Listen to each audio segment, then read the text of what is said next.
aujourd'hui pour Zach en roue libre, le premier épisode de ce petit arc Arabie Saoudite. Nous sommes ici présents en tant que diffuseur officiel, vous le savez, et on va vous créer du contenu pendant 2 semaines et vous raconter des histoires autour des joueurs présents ici, des clubs, vous faire des matchs en direct du stade. Ça a commencé dès hier, on a fait Al Nasser contre Al Ittihad, ça continue ce week-end, ça continue également la semaine prochaine et c'était vraiment un grand plaisir. Ce soir, on va honorer le premier Zach en roue libre de ce voyage avec quelqu'un dont l'équipe est en bonne forme en ce moment, qui joue ce vendredi contre Al-Shabaab et qui m'a donné ce joli maillot que j'ai enfilé juste avant l'émission.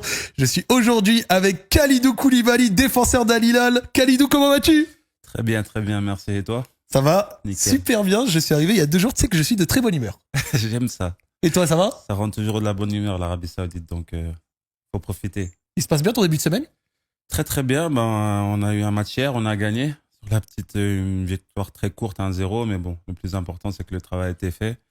En ce moment, ça se passe bien, donc on peut être que positif et content en ce moment. T'es sur quoi là ? T'es sur ton jour off ? Le lendemain des matchs, en général, c'est le moment un peu plus repos, un peu plus tranquille ? Non, même pas, on avait entraînement là, cet après-midi, récupération. Vu qu'on joue tous les 3 jours, c'est important aussi de bouger le corps, même si on a joué hier. Donc j'étais à la récup là, je viens juste de finir et je suis venu directement te retrouver. Ça fait longtemps qu'on discute de faire cette émission et je suis hyper ravi qu'on puisse enfin la faire en fait, tout simplement. C'est vrai, ça fait longtemps qu'on en discute. On n'avait pas eu l'occasion de trouver un trou dans nos emplois du temps. Là, c'était l'occasion parfaite et là, à Riyad, chez nous, donc ça fait plaisir. En plus, diffuseur officiel de la Pro League, donc ça fait super plaisir et on voit les gens découvrent le football saoudien, donc c'est cool. On essaye un petit peu, tu vois, de montrer ça. On a eu l'occasion de caster Al Hilal plusieurs fois vendredi dernier, lors de votre victoire contre Al Ittihad à l'extérieur là-bas. Tu l'as dit hier, vous sortez d'une victoire en Coupe d'Arabie. Comment elle est la forme de l'équipe en ce moment ? Ça va, non ? Après quelques matchs nuls en tout début de saison, là, j'ai l'impression que ça se passe bien. Ouais, ça se passe bien. Tu sais, à la Coupe du Monde des clubs, on a eu un nouveau coach, Inzaghi, qui est arrivé. Donc là, après, on a la Coupe du Monde des clubs, ça a été très très rapide. Il n'y a pas eu entre guillemets de préparation. Après, on a fait une courte préparation juste après la Coupe du Monde des clubs, après les vacances. Donc, il y a le temps que ça se mette en route, le temps que tout le monde comprenne les idées du coach. Après, le coach, moi, je le connais depuis super longtemps, donc ça facilitait un peu les choses. Mais là, petit à petit, on commence à trouver notre vitesse de croisière et voilà, ça fait plaisir. On gagne les matchs, les supporters sont contents, donc on essaie de faire plaisir à tout le monde. On sait que le football, ça va très vite dans les 2 sens. Donc là, oui. On va essayer de maintenir le cap. Dans le chat, ils sont contents de te voir. Je lis le ministre de la Défense sénégalaise. Merci, ils m'appellent comme ça au Sénégal, un peu partout maintenant. Donc voilà, ça fait plaisir. Ils savent que j'aime bien défendre mon pays, les couleurs de mon pays, mon maillot. Donc ils m'appellent comme ça et c'est une grande fierté pour moi. On va parler de tout ça et on va commencer par t'introduire. Je vais te demander de te présenter. Est-ce que tu peux nous dire qui es-tu, d'où viens-tu et quel a été ton parcours scolaire, s'il te plaît ? Ouais, j'aime pas trop me présenter, mais voilà, je vais le faire tranquillement. Khalidou Koulibaly, né à Saint-Dié-des-Vosges, le 20 juin 1991, de parents sénégalais, tous de Peul, d'une région du Sénégal qui s'appelle Matam. La ville, c'est Ngano. Mes parents sont nés là-bas.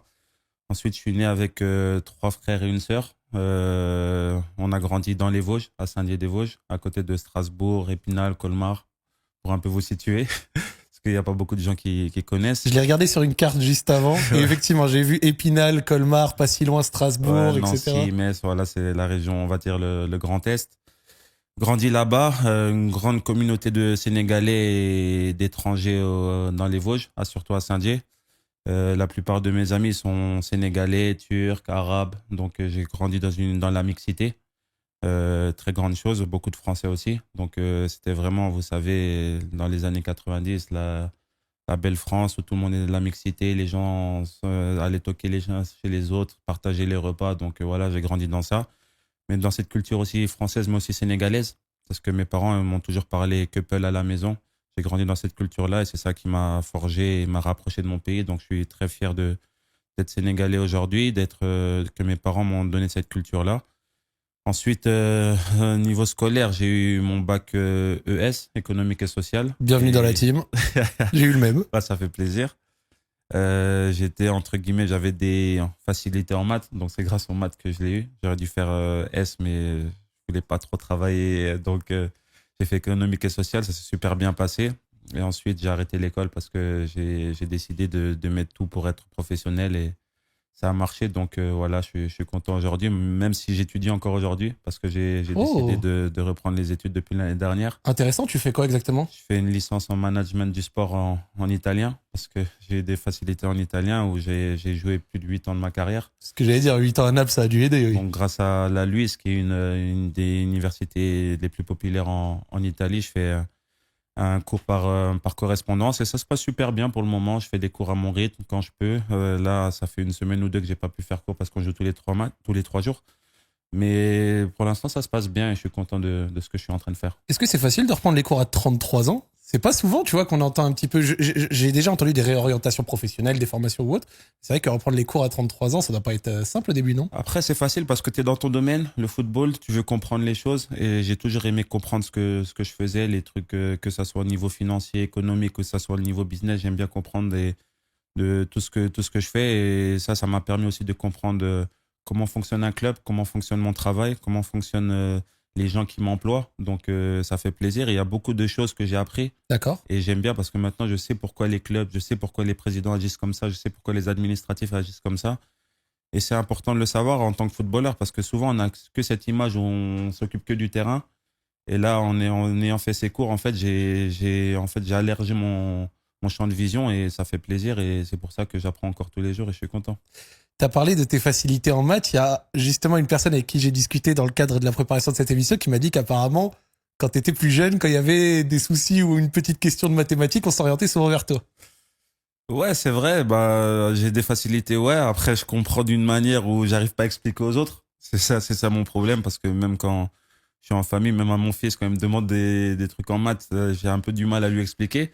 Mais je comprends tout parce que j'ai cette facilité avec les mathématiques. Mais c'est vrai que quand ça parle chiffres, j'ai une citation de film qui dit les chiffres parlent avec les chiffres. Je sais pas si vous l'avez vu, Sinner, mais je l'ai regardé et il y a un moment où il dit les chiffres parlent avec les chiffres. Et ça t'a Exactement, parlé. ça m'a parlé et j'ai adoré. Donc c'est vraiment ça pour moi, les chiffres parlent avec les chiffres. Donc j'essaie d'être le plus efficace possible. T'es né dans les Vosges, tu nous l'as dit, Saint-Dié-des-Vosges, une commune, on l'a dit, pas loin d'Épinal, Colmar, etc. C'était comment la vie là-bas? C'était comment ton environnement familial? Ben, un environnement plutôt modeste. Vous savez, mes parents sont venus très tôt en France pour travailler. Mon père, il a commencé par travailler à Paris dans une usine de cacahuètes.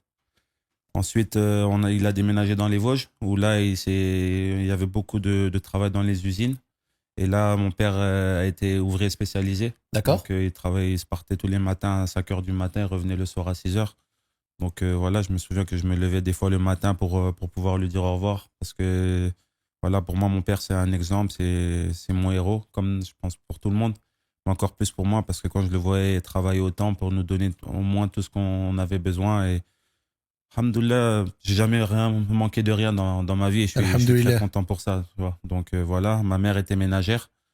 Donc voilà, on a grandi on va dire dans la modestie. Dans la modestie et ça s'est super bien passé. Mes amis, pareil. Après, moi, je suis très attaché à mes amis d'enfance parce que j'ai grandi avec eux. Tu écoutes encore? Je les côtoie encore. Quand je rentre dans les Vosges, je suis toujours avec eux. J'essaie de les faire venir. L'année dernière, j'ai eu l'occasion de faire venir tous mes amis d'enfance avec leurs enfants à la maison. Donc, ça m'a Magnifique. fait plaisir. Ils ont découvert Riyad. Ils ont été faire l'Omra parce qu'on est dans un pays saint où on est pratiquement tous mes amis sont musulmans.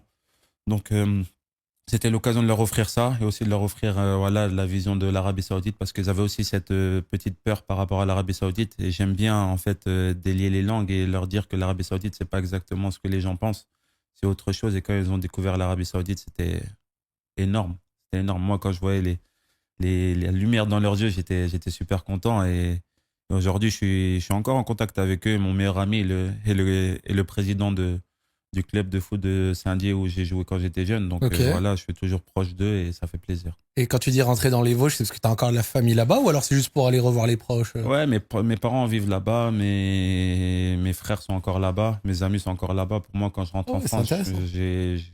c'est vrai que j'ai une maison à Paris, mais je vais tout le temps dans les Vosges parce que là-bas, c'est là-bas que j'ai grandi. J'aime bien voir ceux avec qui j'ai grandi, les grands frères.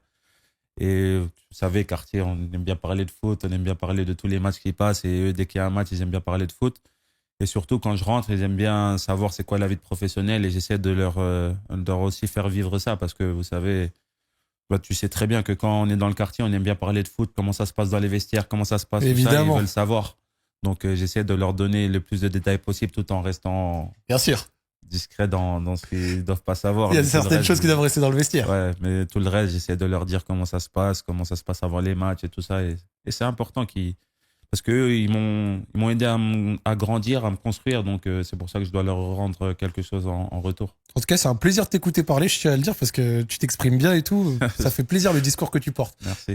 Avant qu'on parle sur la partie un peu football de la chose, t'as dit quelque chose au début et je vois ce que c'est, mais je sais que pour beaucoup, c'est peut-être un peu plus flou, donc je me permets de poser la question. T'as dit que t'étais Peul. Qu'est-ce que c'est exactement? Je sais qu'il y a des ethnies, Peul, Soninké, des choses comme ça, c'est comment? Bah, au Sénégal, en fait, il y a plusieurs ethnies. Il y a des Soninké, des Peuls, des Mandjak. Il y en a énormément. Il y a des Wolofs, mais la plupart des Sénégalais sont Wolofs. Parlent D'accord. tous français. Donc, la grande majorité des Sénégalais sont Wolofs. La première langue du pays, le Wolof. La deuxième, le français. Et après, il y a énormément de Peuls. Moi, j'ai grandi dans la culture Peul. Halpulaar. Aujourd'hui, je suis content que ma mère et mon père m'ont parlé que Peul à la maison parce que ça m'a permis de garder cette langue-là, de parler cette langue quand je vais au pays avec certaines personnes. Et aujourd'hui, même avec 2, 3 coéquipiers en sélection, on parle que Peul et on en rigole parce que même quand je vois des jeux, on parle par exemple avec Moridio, le gardien du Havre. Ouais. On parle énormément Peul quand on joue à des jeux, donc on en rigole jusqu'à présent. Mais c'est vrai que voilà, ça m'a rapproché de mon pays. Et aujourd'hui, grâce à ça, en sélection, je me sens super bien parce que malgré que je suis Peul, on est tous des frères. Je comprends un tout petit peu le Wolof, pas énormément. Ok. C'est pour ça que voilà, on parle tous français. Mais ça n'empêche qu'aujourd'hui, on est tous des frères et ça se passe super bien. Par rapport à mon arrivée en sélection aujourd'hui, je vois que tout le monde est ensemble, tout le monde parle n'importe quelle langue. Il y a même des gens qui parlent que anglais. Donc Ouais. voilà, ça fait plaisir. Aujourd'hui, on voit qu'on est vraiment des frères parce que comme je le dis à tout le monde, un Sénégalais. On a tous les mêmes habitudes, on mange tous la même chose, Ouais. on déjeune tous la même chose. Et moi, quand je rigole, c'est quand je suis au bout de table et que je vois que tout le monde a les mêmes verres de jus, tout le monde a les mêmes plats. Et tu vois, ça me fait rire. Je dis, en fait, on est vraiment des frères. Tous pareils, ouais. On est tous pareils. Parce qu'à la maison, on mange tous la même chose. Nos parents sont sénégalais, donc ils cuisinent la même chose et c'est ça qui me fait plaisir. Ton plat sénégalais favori? Entre guillemets, en Peul, on dit maré poulet, le riz au poulet, Thiebo Guinard en Wolof. Magnifique. Ouais. Ça fait plaisir. J'ai été allé un jour dans un restaurant pour la première fois sénégalais qui s'appelait Lyon Dakar, donc c'était à Lyon. Et j'avais pu goûter pour la première fois Un mafé. un mafé, C'était sûr. etc. Ça Et, aussi, c'est la base. et j'avais vraiment bien kiffé. Ouais, c'est la base, c'est la base. Le mafé, c'est top. En après-midi, en week-end, c'est génial. Il y en a dans le chat qui disent le très grand tieb, les bons goûts, très bon. Ils valident. Ah, ça va alors. C'est bon s'il me valide.